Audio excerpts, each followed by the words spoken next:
I was talking to people, and then there's a point where I didn't know what to say to people. I didn't know if I wanted to talk to anyone, so I actually called up Good Samaritans, Mm.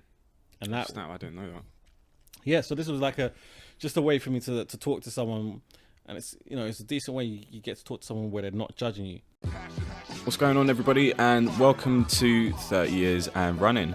I'll be your host, Christian, and each week my friends and I will be looking at life seen through the eyes of 30-somethings. Whether it's things like dating, social media, or mental health, we'll be looking at the past, present, and future of being in your 30s. So yeah, all learning curve, man. I'm all new to this, so it is what it is. Let's go. All right. Welcome to 30 Years and Running. I'm with Nooky G. What's going on, Nooks? It's good. How are you? I'm good, man. Yeah, I'm real good. How are you? I'm alright. Sorry, I thought I'd open that because I don't think we ask each other how we are enough. I'm not just talking about me and you, but just like People friends, in general, family. Or, yeah. So, yeah, no, I thought it was quite important to do that. And yeah, I think just in general as well, like I need to get better at just asking, like especially friends who I haven't seen in a while, like how they are, because I suppose you never kind of know what someone's going through. Mate, life gets busy, innit? Mm. And I think that, yeah, that is an element that kind of just sort of gets put to the side a little bit. Mm. Get sort of consumed by your own life, consumed by your own... Yeah, BS. you're just you get in your own kind of space, I guess. But I think this year, especially, if it's taught us anything, is yeah, no, boy, that might be a topic for another day. Actually, just talking about. Gosh, I was saying We might have to have a 2020 like episode actually, because I think there's enough to cover in it actually. I said to you, what was I saying to you earlier? That this is the best, worst year of my life. Like, I think that I'm sure a lot of people can sort of agree with that, where they've had a lot of peak experiences, and obviously the world's gone through like madness. Like we've got global pandemic, we've got burning in Australia, we've got Kobe dying. Chadwick Boseman. Yeah, Chadwick Boseman as well. Jeez, rest in peace him as well. Yeah. That was like out of the blue as well. I told my mum about it. My mum has always loved the movie. Yeah, I think that this is a bit of an aside, but that movie, I think culturally, so I'm obviously like a massive Marvel fan, so I loved it anyway, but I just think culturally, even if you weren't a Marvel / superhero fan, Yeah, the impact that had on culture, forever. Yeah, and especially black culture, obviously, it's unprecedented. have you seen videos of him since? Because I didn't pay too much attention to him like that really, but like there's so many like inspirational videos of where he's just talking about. I've seen some, and to be fair, like I've seen a few movies before he was Black Panther as well. Like I saw the James Brown one, but it wasn't until he died that I realized that he played some really like big historical figures. Like What's the one where he's it's like it's set in Africa, or he's African in it? Black Panther. No. No. There's like another one. Like he's like an African like prince or some shit. The one it's like it's set King of Wakanda. No, not King of I think you're confusing it with Black Panther. No, I might be. No, I'm Is not. his name T'Challa in it? The who? T'Challa. No, who's that? Sound like It's the King of Wakanda. You haven't seen Black Panther, have I you? have seen it. I just haven't like recollected much of it. It was a long time ago. Anyway.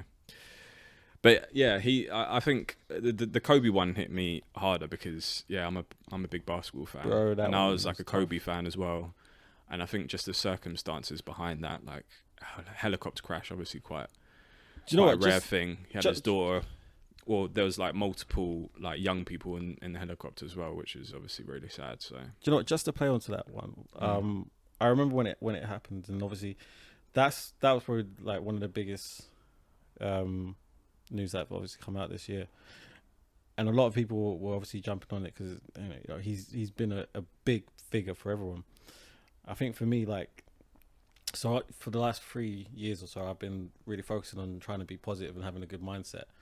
And for me, like, obviously, like I do enjoy basketball, but I've never been an avid follower of it. Also, I wouldn't be able to tell you about what championship they've won, all that kind of stuff. But his mentality, yeah, his level. mindset, his work ethic, his work rate. I used to watch videos, and I still watch videos on YouTube of him, speeches from himself. Have you sorry to interrupt, have you ever seen Muse, his documentary? I haven't, no. You should watch that. That's really good. It basically documents when he had like he tore his Achilles tendon, and it basically documents his comeback after that. But like in terms of Mamba mentality and what you're talking about, and that just mindset, killer instinct, never giving up, perseverance, all that is all kind of wrapped up into this documentary in a nice little package. Do you think that mentality? Do you think that is just something that comes from like you're born with it, or do you think that you can engineer that in yourself? I think it's both, to be fair. So like with Kobe, I think part of his mentality came from Kobe. Yeah, Kobe. He grew up in Italy, actually. What? Yeah, so he grew up in Italy. Oh yeah. And he can speak Spanish as well, right? Yeah, he speaks a few languages, but he grew up in Italy, and obviously he was like probably the only black kid in the school, and I think he didn't actually. Well, he wasn't born in Italy. Like he moved over to Italy when he was like a young kid, and so he didn't speak the language at first. Yeah. So as a consequence, he was kind of isolated a lot. Yeah. And from that, he said he just started to develop a bit of a, well, I suppose that was the beginnings of the Mamba mentality, and just almost kind of taking that anger and that isolation and all those kind of negative emotions and trying to put them into something positive, which in the end was basketball. And so, yeah, I think part of it was just the product of his environment that he was growing up with. But then also, I think if we're talking kind of genetics, like he came from, his dad was a former NBA player as well. So obviously from that, he's got that kind of elite, mentality as well to kind of be the best that you can kind of be. Yeah. So yeah, I almost think, without sitting on the fence, I think it's like a combination of both. But I definitely think if I had to pick one out of the two, I'd say like your environment is the one that kind of shapes it. Yeah. I think that you have it inherently, but I think to sharpen it and to kind of bring out its full potential, I think the environment is the thing that really is the kind of the kicker. I agree. I think that and it's good. I think this will actually segue into the topic that you wanted to talk about today, which was mental health. Yeah. So just quickly on that. So the reason why I wanted to talk about mental health is because this week is Mental Health Day. Or sorry, on Saturday it's going to be Mental Health Day. And so I thought it was like quite a relevant topic to get into, really. I feel like the last couple of years, mental health awareness has become a much hotter topic than it used to be. Definitely. I feel like, and I don't want to discredit it or anything like that, but I feel like it's on a similar plane to, say, like veganism, even to a lesser extent like Black Lives Matter, in terms of things that are coming to the fore in terms of people's social consciousness. Yeah. And I think they're things that social media in particular have a massive impact on. Yeah. Because, sorry, I just interrupted you when you were saying it, but yeah, I think that people are just in general as a society, we're becoming more conscious about things that are good for us. And I think mental health is one of those things that has obviously been neglected for so long. And people have kind of not understood it and kind of treated it as like, it's been almost kind of brushed aside, and it hasn't been treated as like a real illness. Yeah. But I think now people are starting to kind of get clued up, and they're starting to become a lot more conscious that, you know, mental health, mental well-being and mental illness are real issues that everybody faces in some degree. Yeah. And I think that's you've mentioned something there, like it is something that affects everybody. And I think that it is something where people don't feel that sometimes. They feel like there's a select few, and they when you come across people that are extreme cases, they're going through severe cases of depression, they've had post-traumatic stress from, you know, past experiences in their life.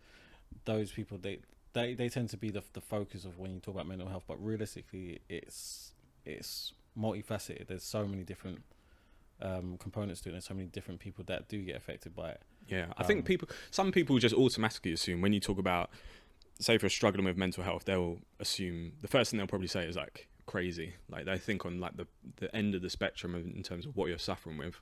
Yeah. But like you say, there's varying different degrees from, you know, depression, anxiety, all that kind of stuff. Which again, like I mentioned, like everybody kind of faces in some way, shape, or form on a daily basis. And I suppose, like I was talking to you kind of before the camera started rolling. It's like, it's a subject that I wanted to talk about for two reasons, really. So one, because like I was saying before, like I haven't suffered it. I haven't suffered it to any degree where I've kind of needed to have counselling or needed to even talk to someone. So like, I feel like my knowledge of it. You definitely have experienced it though. I've probably experienced it with not even realising it. Yeah. But I haven't experienced it to a degree that was really kind of debilitating, I suppose is what I was trying to say. And I'll be real with you. I have. I know. Yeah, I have. And that's part of the reason why I wanted to talk to you about it as well.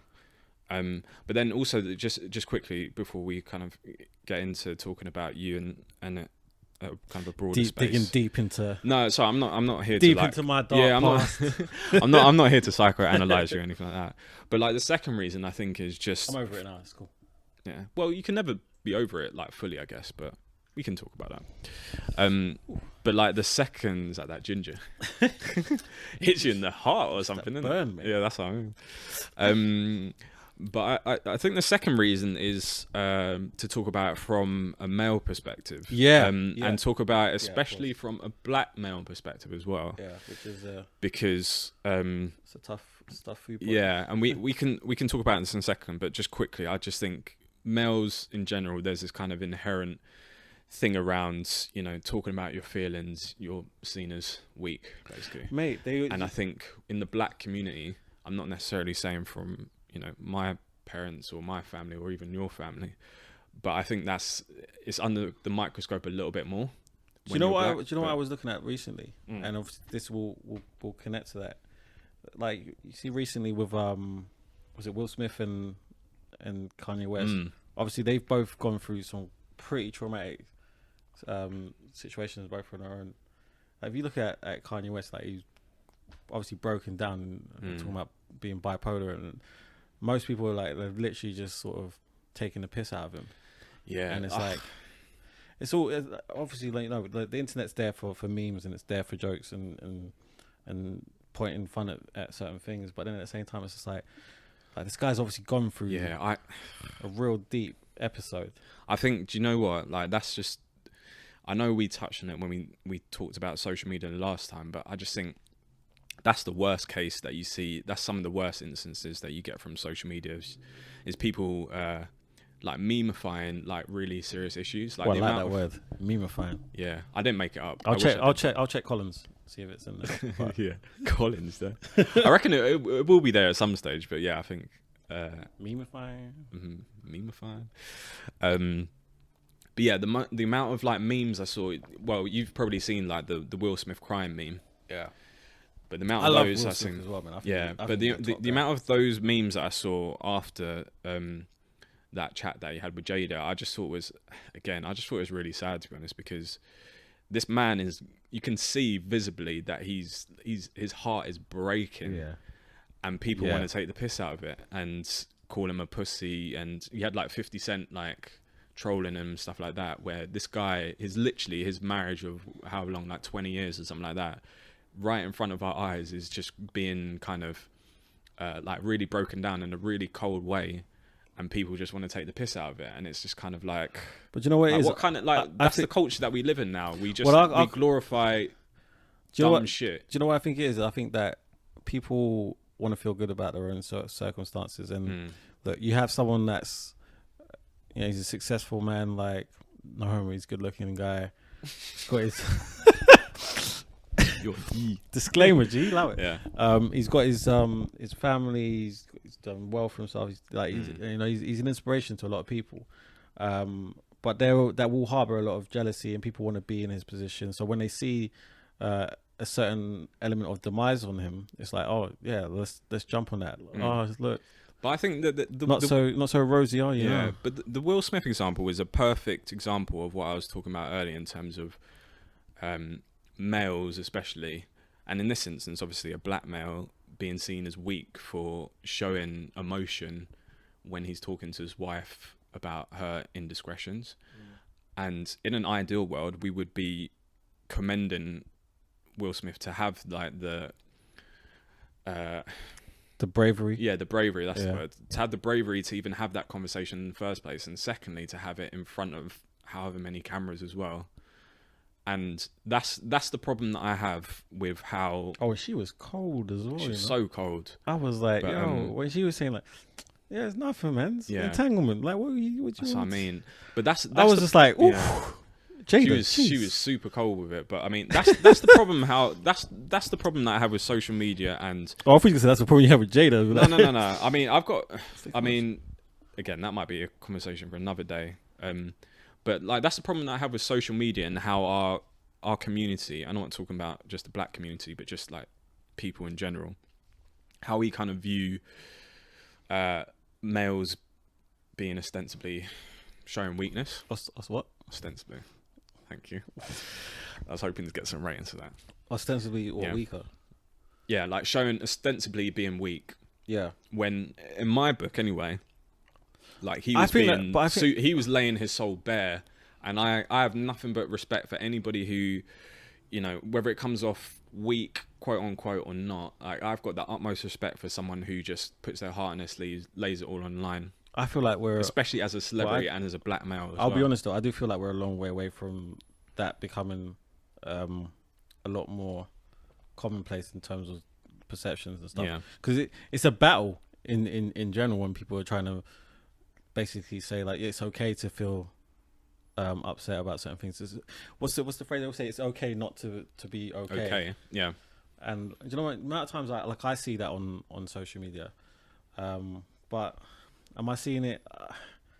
I don't think it's something that you'll be seeing in the youth so much. I think like, so if we're talking about, obviously, this podcast is about being in your 30s. And I think the way that we think about stuff and look at things, we're a lot more mature now. And a part of that, you know, does incorporate being able to identify with our feelings a lot better than we would have done if we was 20 years old, 22 years old, 24 years old. Do you find it hard to talk to people about what's going on in your life?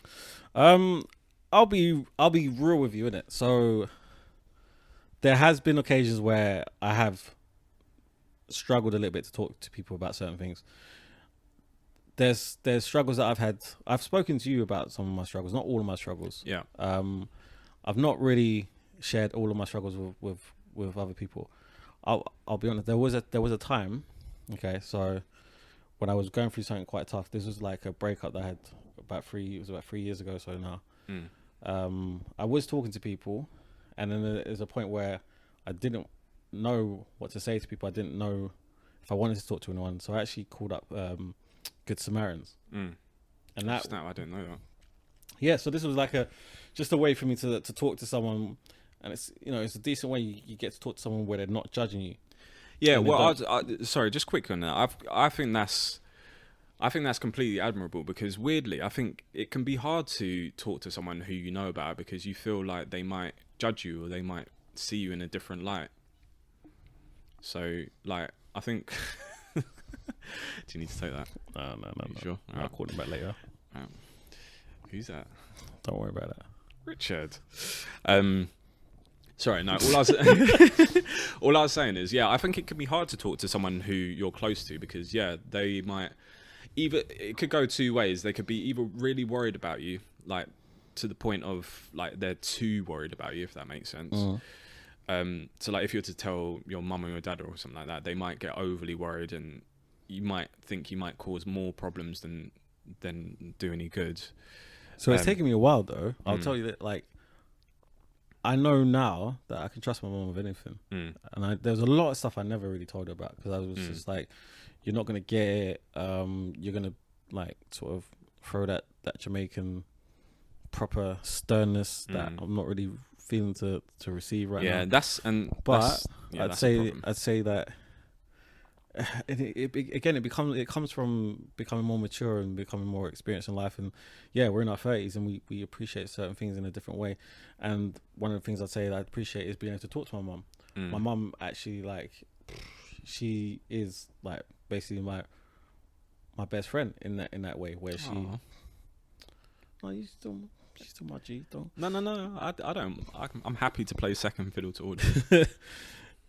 But yeah, she's like got the advice to like sort of help me through things, and like, you know what I mean, like she has a lot of wise words. And I think when you're younger, you sort of just try and deal with things on your own. You think that you don't need other people, and especially for young men, black or white or whatever race, like they have that notion that they have to deal with stuff on their own.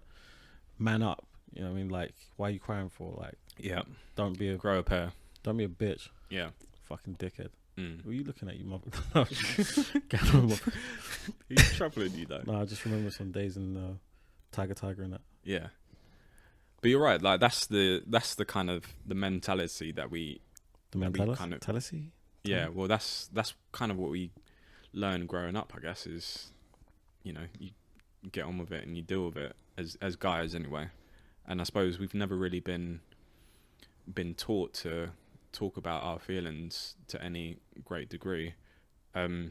So what would you say that you do, as like a real way to like manage your mental health? I was going to ask you this as well, actually. But for me, it's like, so, like I said before, like I haven't had that. Because there's levels to it, isn't it? There's levels where you're like, it's extreme and you're going through X amount of issues that have accumulated over years, even decades of your life. And for those people, that sometimes it's medication is the biggest thing that they need. Yeah. You know, extensive therapy. So like, for you, what would you say has helped you? Yeah, I'll tell you what. I'll tell you the situation for me. So yeah, like I'll say point blank, I've never had like an extreme form of depression, or in a second, we might have to wait a little bit. I've never had an extreme form of like depression or stress or anxiety. But what I would say is, so over the last 2 years, since I left my job at Sky, like I've only worked 6 months out of 2 years, and I'm not working at the moment. And also, like, I've been in this flat for almost 2 years on my own as well. And especially when you consider like 8 months of that time, or sorry, not even 8 months, like 6 months of that time has been during this pandemic as well. So like that's been quite tough actually. But I think that the things that kind of get me through, it's a couple things really. So one is just perspective. So just on the job front, like I know with my CV, that I'm kind of good enough. I've got a decent enough CV, and it's not me. What I try and do is I try and so that's self-awareness. Yeah. So I almost try and pin the negative stuff on things that I can't control. So like the reason why I'm not getting a job at the moment isn't because I'm not good enough. It's because the opportunities aren't there, or it just wasn't meant to be, if we're getting really philosophical. So like part of it is just perspective. The other kind of side of that perspective is just almost taking stock of the situation that I'm in. Like I can't really complain with people dying at the moment. Like I'm in a flat on my own, granted, but I can afford to be in my flat, if that makes sense. I can afford food, I can afford to pay my bills and all that kind of stuff. Also, I've got my family around me, I've got my friends around me as well. So like I take comfort from all those things really. So that's the main kind of source of like how I kind of get through things. And don't get me wrong, like I'll have days where I'm like, fucking hell, like I'll apply for jobs. You either won't hear back from them, or you'll get a rejection, and it'll be like a really cold rejection. And trust me, I've had loads of those over the last 2 years. Wait, describe to me a cold rejection. I've had some... like a nameless thing, like, you know, it's like an automated message. Fuck you, motherfucker. What's my name? Dear candidate. Yeah, it's literally dear candidate. We've like assessed your profile, and unfortunately on this occasion you haven't been a good fit. Blah blah blah. So something like that. Oh, wait, and then you got to do that drain of a message where you reply back saying, "Can I just get some feedback?" As to what? Well, do you know what? I don't even ask for feedback, to be honest, because I know that the company. Well, one is coming from an automated message, so it'll probably get a bounce back anyway. But then two, even if it was going to a person, like they rarely give feedback unless you're going far down the line with the interview process. Do you know what I hate? I hate when it's like you've gone through the whole process and then they say, you don't have the right experience. Like, motherfucker, you saw that from day one. Yeah, I've had like a few different rejections. Like I've been on countless interviews as well. Got to the last stages of it, and it hasn't kind of panned out. But like I say, I'm almost desensitized to it now, and I kind of just think when I get a rejection from a job, I'm just like, fuck it, it wasn't meant to be. I just move on to the next. So I'm good with that. So those are kind of like the main things that I think about. But then also, you'll probably laugh at this, which is kind of ironic because we're talking about like males being weak and stuff like that and showing emotions. But like one of the things that I found was quite helpful at one stage was doing yoga. So I did yoga for a little bit, and I think yoga. Oh, fuck. No, carry on. This is the problem that I'm talking about. You're not accepting of the new man. No, so I tried yoga. I tried 30 days of yoga, and I did. I literally just did it on like praying mantis and like that. No homo, like downward dog and all that kind of stuff. But I found it quite useful because it just helps to relax you, and it helps you. It like the videos that I was watching, it talks about kind of appreciating what you've got and things like that. And it just takes you out of it. Literally took about 20 minutes per day. You'd like meditation if I've tried meditation as well. Does that work? Because I do that a little bit. So I use a Headspace. Yeah, it's shout out Deji for that one. Oh yeah, I remember him talking about that actually. But I've tried that as well. But I found it a little bit hard to kind of switch off. I probably need to give it a bit more time. It takes practice, isn't it? Because it's not easy to switch off, especially when we're so like wired in general. But like the yoga thing, it was easier to switch off because like I was doing something physical whilst doing something mental at the same time. So you have to almost kind of just get involved with it basically. But yeah, I did find that quite helpful actually. Because like I say, it just, a lot of it is, as well as the kind of the physical side of it, the mental side of it is just about appreciating life and appreciating like what you've got in your life as well. Yeah. And then just quickly, just the last thing that helps me is gym. Yeah. Gym helps me because again, gym gives me like an hour and a half or whatever it is to turn those kind of negative emotions and put them into, and literally just channel them into doing something positive. Yeah. And that's like, broadly speaking, that's what I try and do with a lot of negative situations. But I think gym in particular is like that's almost like the main kind of component of how that kind of comes about. So yeah, gym's quite helpful as well. But yeah, I'd say those kind of three things. So like perspective, yoga, although I don't really do it anymore, and gym. Those are kind of like the main three that help me. I think you're talking about energy in all of that, and I think that, do you know what?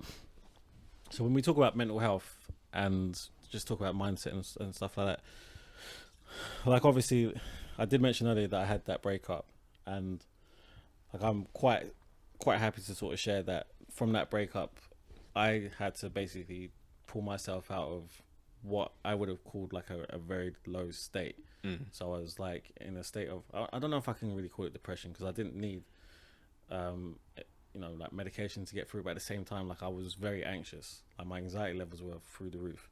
And were you kind of, did you have any of like the symptoms of depression? So like, were you finding it hard to like get out of bed, or low energy, not eating as much, all that kind of stuff? Yeah, I'll be honest. So maybe you probably were depressed and you didn't even realize. But you know what it is I think, so we sort of refer back to like being strong men, all that kind of stuff. I think even now it's hard for me to admit that perhaps maybe I did suffer from a case of depression, because it makes me feel like, well, did you really suffer from? I mean, like, you were just a bit down. You weren't actually. Yeah, I think that's the stigma that we need to get around, because it's hard to get around. Yeah. Even when you. Well, it's going to take time, like you said earlier, but yeah, a lot of people probably are depressed and they don't even realize it. But it kind of sounds like you were a little depressed. But it's I know what you mean. It's like it's not.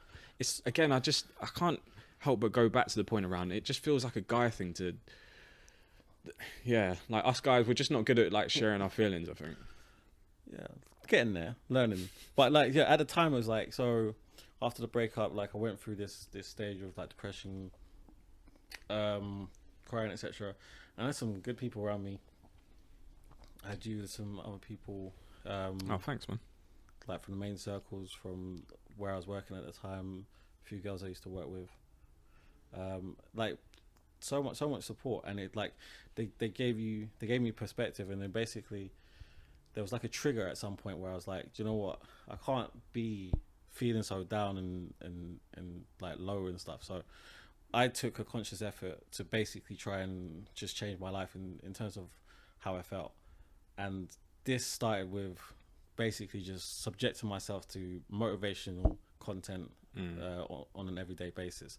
And then it was this personal development of self-affirmations, trying to tell the universe positive things, reading certain personal development books, The Secret, etc. Like just really trying to take control of the negative feelings that I was actually feeling. And I'll be completely honest, for the last few years, since then, I've been in a great place. Like even when bad things happen, of course, like I'm still human. I'm still going to experience grief and sadness in those moments. But when I'm in those moments, I will actually still take a step back and say, well, let's think about like what's positive in this situation. Okay, cool. You're going through a bit of hardship and some turmoil, but just don't forget that this is happening on that side of things. Don't forget you have these people that are there. That's fucked up, but you still got that's happening. So for me, it's a constant. And I don't like beforehand. I would say maybe you refer to it as a battle. It's not a battle now, but it is a constant thing where you have to keep on top of it. So even to this day, like I still watch videos online that I know are going to trigger my mind to provide that positive mind for the day. They're going to hit my endorphins. They're going to up the serotonin levels. Yeah. And it's why are you giving me I know why you're giving me that look as well. I don't know what you're talking about. Let me ask you a question actually. Do you ever, you don't have to answer if you don't want to, but do you ever think about a relationship, and do you ever kind of get down about it again? Like, do you ever replay like how the relationship went in your mind, and does that trigger like anxiety or like mild depression again? Not really, no. So I mean, like with that relationship, unfortunately, like we haven't spoken since. Like I say, you don't. No, it's fine. Like I'm very comfortable talking about it. We haven't spoken since the actual breakup, and there will always be when for me, I think when a relationship ends like that, there will always be questions that are unanswered on both sides, and you have to just walk away from the situation knowing that. So that element of closure is never going to actually be addressed. However, I have moved on since then, and you know it's something where I've taken from it the lessons that needed to be learned, addressed the shortcomings that were from myself in that relationship. And no, you don't sort of dwell on it. You don't start to have any negative feelings towards it, because you've seen the way that you need to be in order to be better outside of that relationship. Everything that you sort of deal with, especially I think with relationships, the relationships are there to build you, and they teach you a little bit about yourself, and you have to go on to the next one, a different person, maybe a changed person, but definitely someone that understands a bit more about themselves and maybe how they are with other people and what they're looking for.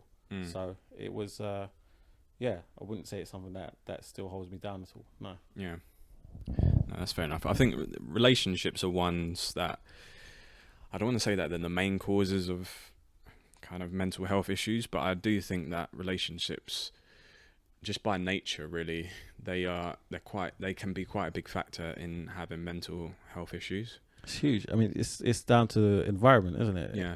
But I think about some of the relationships I've had in the past, and again, just to kind of clarify, like I haven't had anything kind of too dramatic, but like I remember feeling just quite down after like two of them as well. But again, like I was kind of down for maybe like a week or something like that, because I think one of them, similar to you, like I didn't have that closure really.